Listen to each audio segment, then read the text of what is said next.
नमस्कार। आप देख रहे हैं बिहार प्राइम 24। बिहार की आवाज़, देश दुनिया की पहचान। आज हम लेकर आए हैं बिहार की 25 बड़ी और ताज़ा खबरें, राजनीति से लेकर विकास तक, जनता की आवाज़ तक। तो चलिए शुरू करते हैं आज की प्रमुख खबरें। प्रधानमंत्री नरेंद्र मोदी ने कहा कि मुख्यमंत्री नीतीश कुमार के नेतृत्व में बिहार तेजी से विकास की ओर बढ़ रहा है। उन्होंने इंफ्रास्ट्रक्चर, शिक्षा और आर्थिक सुधारों की तारीफ करते हुए कहा कि केंद्र और राज्य मिलकर बेहतर काम कर रहे हैं। ये बयान विधानसभा चुनाव से पहले राजनीतिक तौर पर अहम माना जा रहा है।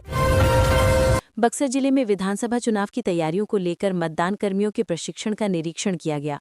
अधिकारियों ने बूथ व्यवस्था, ईवीएम की हैंडलिंग और मतदाता सुविधा केंद्रों की जानकारी दी। प्रशासन ने निष्पक्ष और पारदर्शी मतदान कराने का भरोसा जताया। चुनाव आयोग ने कृत्रिम बुद्धिमत्ता यानी एआई से बनाए जा रहे संदेशों को लेकर राजनीतिक दलों का चेतावनी दी है। आयोग ने कहा कि फर्जी वीडियो और डीप फेक सामग्री चुनाव को प्रभावित कर सकती है। सभी दलों को पारदर्शिता और आचार संहिता का पालन करने के निर्देश दिए गए हैं। भोजपुर जिले में भाजपा सांसद मनोज तिवारी ने छठ की ईद गाकर चुनावी सभा में जोश भर दिया। उन्होंने कहा कि बिहार की संस्कृति ही इसकी पहचान है और विकास के साथ परंपरा को भी संजोना जरूरी है। लोगों ने कार्यक्रम में भारी उत्साह दिखाया। पूरे बिहार में बीजेपी का चुनावी अभियान तेज हो गया है। प्रधानमंत्री मोदी और अमित शाह की रैलियों में भीड़ उमड़ रही है। पार्टी नेताओं का कहना है कि जनता सुशासन और विकास के नाम पर एक बार फिर एनडीए को मौका देगी। चुनाव से पहले बिहार में शराब तस्करी के मामलों में तेजी आई है। पुलिस ने कई जगहों पर छापेमारी कर लाखों की शराब जब्त की है। प्रशासन ने सीमावर्ती जिलों में निगरानी और सख्त जांच बढ़ा दी है। बेगूसराय जिले में शराब माफियाओं ने पुलिस टीम पर हमला कर दिया। इस हमले में कई पुलिसकर्मी घायल हो गए हैं। घटना के बाद इलाके में भारी पुलिस बल तैनात किया गया और अपराधियों की तलाश जारी है। राजनीतिक माहौल में जंगलराज का मुद्दा फिर से चर्चा में है। एनडीए और आरजेडी दोनों एक दूसरे पर कानून व्यवस्था को लेकर आरोप लगा रहे हैं।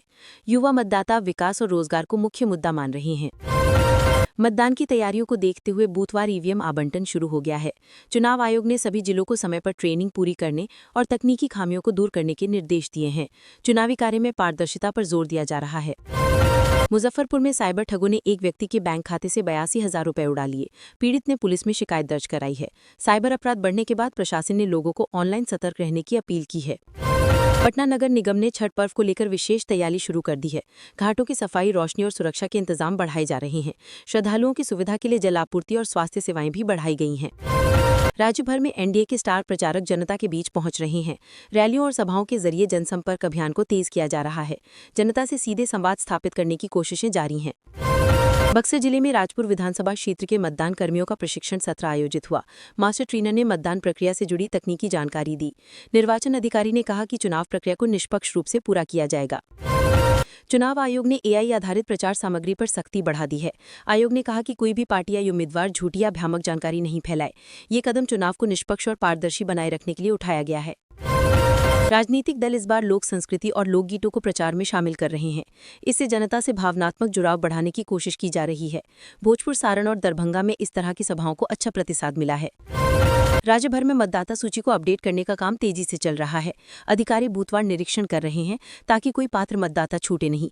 निर्वाचन विभाग ने पारदर्शिता और जनसहभागिता पर जोर दिया है। विपक्ष ने फिर से कानून व्यवस्था के मुद्दे पर सरकार को घेरा है। आरजेडी का कहना है कि अपराधों में वृद्धि हुई है और प्रशासन ढीला पड़ा है। वहीं एनडीए ने कहा कि सरकार कानून के राज पर पूरी तरह प्रतिबद्ध है। शराबबंदी को लेकर प्रशासन लगातार अभियान चला रहा है। सीमावर्ती जिलों में पुलिस और उत्पाद विभाग की संयुक्त टीमें तैनात की गई हैं। कई ट्रकों से भारी मात्रा में अवैध शराब जब्त की गई है। राजनीतिक रैलियों से बिहार का माहौल पूरी तरह चुनावी बन गया है। हर जिले में सभाएं और रोड शो आयोजित हो रहे हैं। जनता के मुद्दों को लेकर राजनीतिक दल अपनी अपनी रणनीति पेश कर रहे हैं। युवा मतदाताओं में इस बार रोजगार, शिक्षा और विकास जैसे मुद्दे प्रमुख हैं। वे पारंपरिक राजनीति से हटकर नतीजों और योजनाओं पर चर्चा कर रहे हैं। ये बदलाव बिहार के राजनीतिक परिदृश्य में नया संकेत माना जा रहा है। निर्वाचन आयोग ने दिव्यांग और सरिष्ठ मतदाताओं के लिए विशेष व्यवस्था की घोषणा की है। बूथों पर रैंप, व्हील चेयर और हेल्प डेस्क की व्यवस्था की जा रही है। मतदान प्रक्रिया को सहज और सुगम बनाने पर ध्यान दिया गया है। राज्य सरकार और चुनाव आयोग मिलकर तैयारियों में जुटे हैं। मतदान केंद्रों पर बिजली, पानी और सुरक्षा की व्यवस्था की जा रही है। अधिकारी हर स्तर पर समन्वय बनाए रखने में लगे हैं। राजनीतिक दल सोशल मीडिया प्लेटफॉर्म पर भी अपनी मौजूदगी बढ़ा रहे हैं।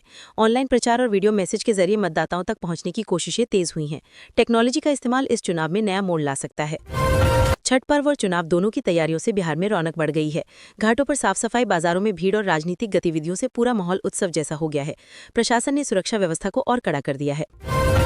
तो ये थी बिहार की आज की 25 बड़ी खबरें, राजनीति से लेकर जनजीवन तक की हर हलचल। ऐसी ही ताज़ा खबरों के लिए जुड़े रहिए बिहार प्राइम 24 के साथ।